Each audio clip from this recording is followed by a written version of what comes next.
আমি আজকে তৈরি করব পালং লুচি। এর জন্য আমি একটা মিক্সিতে পালং শাকগুলোকে প্রথমে ব্লেন্ড করে নেব। তারপর আমি 1 কাপ ময়দা নিয়ে নেব। ময়দার মধ্যে সামান্য চিনি এবং নুন দিয়ে সাদা তেল দিয়ে আমি হালকা হাতে মথে নিব। তার মধ্যে আমি পালং শাকের ব্যাটারটা দিয়ে আমি এটাকে একটা ডো তৈরি করে নেব এবং হালকা তেল ব্রাশ করে 10 মিনিট রেস্টে রেখে দেব। তারপর এভাবে করে হাতের সাহায্যে আমি এটাকে লেচি কেটে নেব এবং গোল গোল শেপ দিয়ে নেব।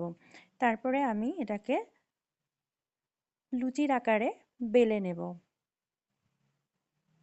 একে একে সবগুলো আমি লুচির আকারে হালকাভাবে বেলে নেব। তারপর আমি তেল গরম করতে দেব। তেলটা গরম হয়ে এলে পরে আমি লুচিগুলো একে একে এর ভিতরে ভেজে দেব এবং ভাজার সময় এভাবে করে উপর দিয়ে আমি তেল ছড়িয়ে দেব যাতে লুচিগুলো ফুলে ফুলে ওঠে। তো এভাবে করে আমি সবগুলো লুচি ভেজে নেব একে একে। এই তো তৈরি হয়ে গিয়েছে আমার পালং লুচি। এটা খেতে খুবই মজাদার হয়।